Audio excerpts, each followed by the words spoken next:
নমস্কার বন্ধুরা, আশা করি আপনারা সবাই খুব ভালো আছেন। আচ্ছা, একটা কথা বলুন তো, আপনার পকেটে বা ওয়ালেটে যখন 10, 20 বা 50 টাকার খুচরো নোট থাকে, তখন আপনারা সাধারণত কি করেন? খুব স্বাভাবিকভাবেই আমাদের মনে হয়, তোর মাত্র 20 টাকা দিয়ে আর কি হবে। আর এই ভাবনা থেকেই আমরা সেই টাকাটা হয়তো রাস্তার ধারের কোনো খাবার খেয়ে, অপ্রয়োজনীয় কোনো প্লাস্টিকের জিনিস কিনে কিংবা বন্ধুদের সাথে চায়ের আড্ডায় উড়িয়ে দিই। আমাদের মনে হয় এই ছোট অ্যামাউন্টটা আমাদের জীবনের ফিনান্সিয়াল গোল বা ধনী হওয়ার স্বপ্নের উপর কোনো প্রভাবই ফেলবে না। কিন্তু আজ আমি আপনাদের এই ভুল ধারণাটা ভাঙতে এসেছি। আজকের ভিডিওতে আমরা আলোচনা করব কিভাবে এই অবহেলা করা খুচরো টাকা বা লুজ চেঞ্জ সঠিক উপায়ে কাজে লাগিয়ে আপনি দীর্ঘমেয়াদে লাখ টাকার মালিক হতে পারেন। হ্যাঁ, ঠিকই শুনেছেন, আপনার পকেটের ওই অবহেলিত 10-20 টাকাই আপনার ভবিষ্যতের বড় কোনো সমস্যার সমাধান হতে পারে। ভিডিওর মূল আলোচনায় যাওয়ার আগে আপনাদের একটা ছোট্ট কিন্তু খুব কাজের ইনফরমেশন দিয়ে রাখি। আপনারা অনেকেই আমাকে রিকোয়েস্ট করেছিলেন যে ফিন্যান্স, শেয়ার মার্কেট এবং মানি ম্যানেজমেন্ট নিয়ে ছোট ছোট টিপস বা রিলস ভিডিওর মাধ্যমে শেয়ার করতে। আপনাদের জন্য আমি একটি হিন্দি ইনস্টাগ্রাম পেজ তৈরি করেছি, যেখানে আমি রোজ খুব সহজ ভাষায় ফিন্যান্সের জটিল বিষয়গুলো নিয়ে আলোচনা করি। আপনারা যারা নিজেদের নলেজ বাড়াতে চান, তারা অবশ্যই পেজটি ফলো করুন। এই ভিডিওর ডেসক্রিপশন বক্সে আমি লিঙ্কটা দিয়ে দিয়েছি। ভিডিওটা দেখা শেষ করে লিঙ্কে ক্লিক করে ফলো করতে ভুলবেন না কিন্তু। ফিরে আসি আমাদের মূল টপিকে, খুচরো টাকা নষ্ট না করে বিনিয়োগ। ইংরেজিতে একটা কথা আছে, take care of the pennies and the pounds will take care of themselves. অর্থাৎ আপনি যদি ছোট পয়সার খেয়াল রাখেন, বড় টাকা নিজের খেয়াল নিজেই রাখবে। আসুন একটু অঙ্ক কষে দেখি। ধরুন আপনি প্রতিদিন কোনো না কোনোভাবে 30 টাকা অপচয় করেন। সেটা হতে পারে একটা এক্সট্রা সিগারেট, এক প্যাকেট চিপস কিংবা অটোতে না গিয়ে রিকশায় যাওয়া। এই 30 টাকা শুনতে খুব কম মনে হচ্ছে, তাই না? কিন্তু মাসে এটা দাঁড়ায় 900 টাকায়, আর বছরে এটা হয় প্রায় 10,800 টাকা। আপনি যদি এই টাকাটা স্রেফ জমিয়ে রাখেন, তাহলেও 10 বছরে আপনার কাছে 1,08,000 টাকা জমবে।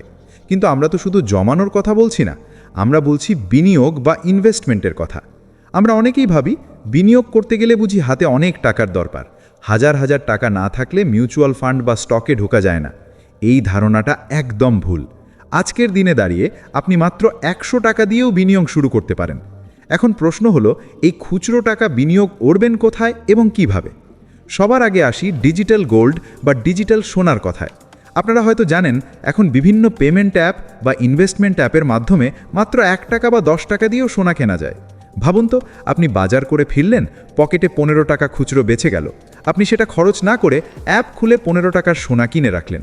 এভাবে বিন্দু বিন্দু করে জমতে জমতে একসময় দেখবেন আপনার কাছে কয়েক গ্রাম সোনা জমা হয়ে গেছে, যা আপনি পরে বিক্রি করে বা ফিজিক্যাল গোল্ডে কনভার্ট করে নিতে পারবেন। সোনার দাম দীর্ঘমেয়াদে সবসময় বাড়ে, তাই আপনার ওই 15 টাকা কিন্তু 15 টাকা থাকবে না, সেটা সময়ের সাথে সাথে বাড়বে। দ্বিতীয় অপশন হলো মিউচুয়াল ফান্ডে এসআইপি। যদিও সাধারণত এসআইপি 500 টাকা থেকে শুরু হয়, কিন্তু এখন অনেক ফান্ড আছে যেখানে আপনি আরও কম টাকাতেও বিনিয়োগ করতে পারেন। তবে আমি এসআইপির কথা এই কারণে বলছি, কারণ ওই যে বললাম রোজ 30 টাকা বাঁচানোর কথা, মাসে সেটা 900 টাকা হয়। আপনি অনায়াসেই 500 বা 1000 টাকার একটা মাসিক এসআইপি শুরু করতে পারেন কোনো ইন্ডেক্স ফান্ডে। যদি আপনি গত 15-20 বছরের শেয়ার বাজারের ইতিহাস দেখেন, তাহলে দেখবেন নিফটি বা সেন্সেক্স গড়ে 12 থেকে 15% রিটার্ন দিয়েছে। আপনি যদি মাসে মাত্র 1000 টাকাও বিনিয়োগ করেন এবং সেটা 15% হারে বাড়ে, তাহলে 20 বছর পর সেই টাকার অঙ্কটা প্রায় 15 লক্ষ টাকা হতে পারে। অথচ আপনার আসল জমা হবে মাত্র 2,40,000 টাকা। এটাই হলো কম্পাউন্ডিংয়ের জাদু। আর এই জাদুটা শুরু হয় আপনার পকেটের ওই খুচরো টাকাটা বাঁচানো দিয়ে। এখন অনেকে বলবেন, কিন্তু দাদা, রোজ রোজ কি আর হিসেব করে টাকা বাঁচানো সম্ভব? দেখুন, এটা একটা অভ্যেসের ব্যাপার। একে বলা হয় মানি মাইন্ডসেট। আপনি যখন কোনো কিছু কেনার জন্য পকেটে হাত দেবেন, নিজেকে একবার প্রশ্ন করুন, এটা কি আমার সত্যিই দরকার? দেখবেন উত্তর আসবে না। ওই মুহূর্তে টাকাটা খরচ না করে বাড়ি এসে একটা পিগি ব্যাংক বা মাটির ভাঁড়ে ফেলে দিন। মাস শেষে ভাঁড়টা ভাঙুন, দেখবেন বেশ মোটা একটা অঙ্ক জমা হয়েছে। সেই টাকাটা দিয়ে আপনি মিউচুয়াল ফান্ডের ইউনিট কিনুন অথবা পোস্ট অফিসের রেকারিং ডিপোজিট স্কিমে জমা দিন। আরেকটা চমৎকার উপায় হলো অটো সুইপ বা ফ্লেক্সি ফিক্সড অ্যাকাউন্ট। অনেক ব্যাংকে এই সুবিধা থাকে। ধরুন আপনার সেভিংস অ্যাকাউন্টে 5,000 টাকার বেশি যা থাকবে সেটা অটোমেটিক ফিক্সড ডিপোজিটে কনভার্ট হয়ে যাবে। আবার যখন দরকার হবে তখন অটোমেটিক ভেঙেও যাবে। এতে আপনার অলস পড়ে থাকা টাকাতেও আপনি এফডির ইন্টারেস্ট পাবেন। এটাও এক ধরনের স্মার্ট ইনভেস্টমেন্ট। তবে এখানে একটা সতর্কবার্তা আছে, খুচরো টাকা বাঁচাতে গিয়ে যেন আমরা জীবনের আনন্দটা নষ্ট না করে ফেলি।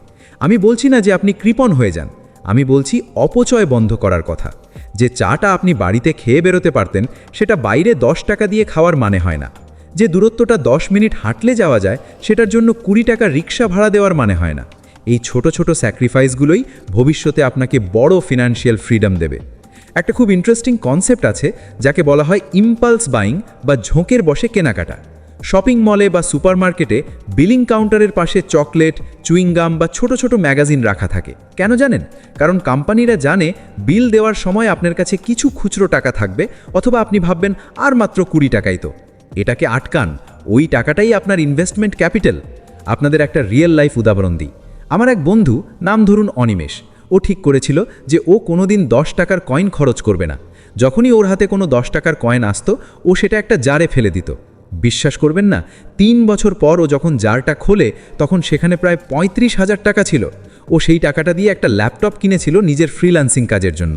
ভাবুন, শুধুমাত্র 10 টাকার কয়েন, যা আমরা পাত্তাই দিই না, সেটা ওর ক্যারিয়ার গড়তে সাহায্য করেছিল।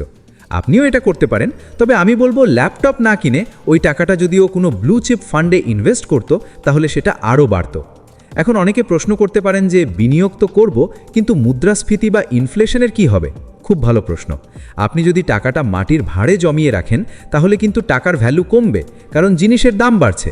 তাই জমানো টাকাটা ফেলে না রেখে এমন জায়গায় রাখতে হবে যেখানে অন্তত 7 to 8% বেশি রিটার্ন পাওয়া যায়। শেয়ার মার্কেট বা মিউচুয়াল ফান্ড দীর্ঘমেয়াদে ইনফ্লেশনকে বিট করতে পারে। তাই ভয় না পেয়ে লুজ চেঞ্জগুলো জড়ো করে ইকুইটি ফান্ডে বিনিয়োগ করার অভ্যেস করুন। এখনকার দিনে অনেক অ্যাপ বেরিয়েছে যা আপনার খরচের রাউন্ড অফ করে বাকি টাকাটা ইনভেস্ট করে দেয়। ধরুন আপনি অনলাইনে 195 টাকার কিছু কিনলেন। অ্যাপটি আপনার অ্যাকাউন্ট থেকে 200 টাকা কাটবে, 195 টাকা পেমেন্ট হবে, আর বাকি 5 টাকা অটোমেটিক ইনভেস্ট হয়ে যাবে। বিদেশে এই কনসেপ্ট খুব জনপ্রিয়, আমাদের দেশেও এখন এগুলো শুরু হচ্ছে। আপনি চাইলে ম্যানুয়ালিও এটা করতে পারেন। প্রতিবার অনলাইন খরচের পর খুচরো অ্যামাউন্টটা আলাদা একটা সেভিংস ফোল্ডারে ট্রান্সফার করে দিন। ভিডিওর শেষ পর্যায়ে এসে আমি আপনাদের একটা চ্যালেঞ্জ দিতে চাই। এই ভিডিওটা শেষ হওয়ার পর আগামী 30 দিন একটা নোটবুক বা মোবাইলের নোটে লিখে রাখুন যে আপনি কোথায় কোথায় খুচরো টাকা খরচ করছেন, এবং চেষ্টা করুন প্রতিদিন অন্তত 20 টাকা করে বাঁচাতে। মাস শেষে ওই 600 টাকা আপনি কোনো একটা ইনভেস্টমেন্টে দিন, হোক সেটা পোস্ট অফিস বা ডিজিটাল গোল্ড। মাত্র 3 মাস এটা করে দেখুন, দেখবেন আপনার কনফিডেন্স লেভেল কতটা বেড়ে গেছে। আপনি অনুভব করবেন যে টাকার ওপর আপনার নিয়ন্ত্রণ আছে, টাকা আপনাকে নিয়ন্ত্রণ করছে না। মনে রাখবেন, ধনী হওয়া মানে একদিনে লটারি জেতা নয়। ধনী হওয়া হলো একটা দীর্ঘ প্রক্রিয়া, একটা ডিসিপ্লিন। ওয়ারেন বাফেট নিজেও খুব সাধারণ জীবনযাপন করেন এবং প্রতিটি ডলারের হিসেব রাখেন। আপনি যদি আজ এই 10-20 টাকাকে সম্মান না করেন, তাহলে কাল কোটি টাকাও আপনার কাছে থাকবে না। তাই আজ থেকেই শুরু করুন। পকেটের ভার কমান, কিন্তু ভবিষ্যতের অ্যাসেট বাড়ান। আশা করি আজকের এই আলোচনা আপনাদের চিন্তাভাবনায় একটু হলেও পরিবর্তন আনবে। খুচরো টাকাকে আর অবহেলা করবেন না, ওটাই আপনার ভবিষ্যতের ইমারতের প্রথম ইট। ভিডিওটা যদি ভালো লেগে থাকে, তাহলে বন্ধুদের সাথে শেয়ার করুন, বিশেষ করে তাদের সাথে যারা বলে টাকা জমানোর মতো টাকাই তো পাই না। আর হ্যাঁ, শুরুতে যেটা বলেছিলাম, ফিনান্সের আরও খুঁটিনাটি টিপস এবং হিন্দিতে রেগুলার আপডেটের জন্য ডেসক্রিপশনে দেওয়া লিঙ্কে ক্লিক করে আমার ইনস্টাগ্রাম পেজটা ফলো করতে একদম ভুলবেন না। কিন্তু ওখানে আপনাদের সাথে সরাসরি কথা হবে। দেখা হচ্ছে পরের ভিডিওতে। ততক্ষণ সবাই ভালো থাকুন, সুস্থ থাকুন এবং বিনিয়োগ করতে থাকুন। ধন্যবাদ।